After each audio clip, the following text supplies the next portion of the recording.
अब आप ध्यान से समझ रहा है कि एक पक्षपाती सिक्का है, उस पे हेड आने की प्रायिकता 1/4 है।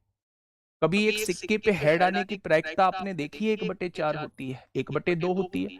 लेकिन अगर क्वेश्चन में 1/4 दे दिया है तो ये बाइज्ड कौन है? ये बाइज्ड कौन है? जब क्वेश्चन में अपनी तरफ से कुछ प्रोबेबिलिटी दे दी जाए जो एक्चुअल से अलग हो तो वो ऐसा बाइज्ड कॉइन कहलाता है।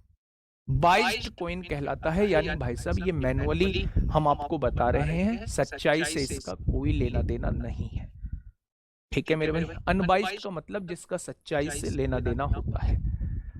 एक कॉइन को टॉस करने पर या तो हेड आएगा या टेल आएगा। हेड आने की प्रोबेबिलिटी 1/2 ये सच्चाई है, कॉइन आने की प्रोबेबिलिटी 1/2 ये सच्चाई है।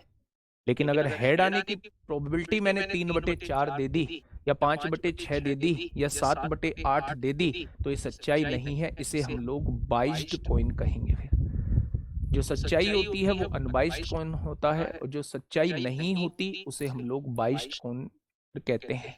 ठीक है, तो यहां होती नहीं है प्रोबेबिलिटी। प्रोबेबिलिटी होती है हेड आने की 1/2, लेकिन उसने हेड आने की प्रोबेबिलिटी जो है वो 1/4 दी है।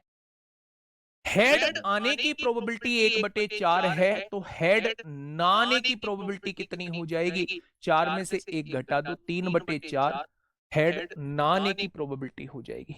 क्योंकि मैंने कल भी आपको बताया था किसी भी चीज के होने की और किसी भी चीज के ना होने की प्रोबेबिलिटी जो होती है वो ऑलवेज 1 होती है। अगर हेड आने की प्रोबेबिलिटी 1/4 दे रखी है तो मेरे भाई हेड ना आने की प्रोबेबिलिटी जो है वो 3/4 हो जाएगी। 4 में से 1 गया, 3/4 हो जाएगी। जब आप दोनों को जोड़ोगे तो मेरे भाई वो 1 आएगा। जब हेड नहीं आ रहा है तो यही टेल आने की प्रोबेबिलिटी हो जाएगी। जब हेड नहीं आ रहा है तो टेल आ रहा होगा, यही टेल आने की प्रोबेबिलिटी हो जाएगी। चाहे आप इसे ये कह दो कि हेड ना आने की प्रोबेबिलिटी, चाहे आप इसे ये कह दो कि टेल आने की प्रोबेबिलिटी क्या होगी, तो आप कह देंगे वो 3/4 होगी। कितनी हो जाएगी? वो 3/4 हो जाएगी। अब क्या कह रहा है अभी? 5 बार उछाला जाता है, पहले 4 उछालों में पट। पहले what is the probability of getting tail in all the first 4 tosses? पहले 4 टॉसेस में टेल आना चाहिए। टेल आने की प्रोबेबिलिटी 3/4।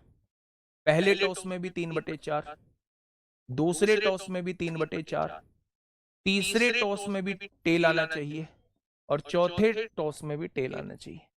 आ गया टेल। और उसके बाद चित आने की प्रायिकता, उसके बाद हेड आने की प्रायिकता। हेड आने की 5वें टॉस में हेड आना चाहिए, उसकी प्रायिकता 1/4 है।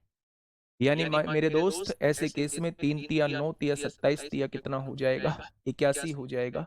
और 4 चौक 16 चौका 64 चौका 256 चौका कितने हो जाएंगे? 1024 हो जाएगा। तो मेरे प्यारे भाई इसका आंसर क्या हो जाएगा? 81/1024।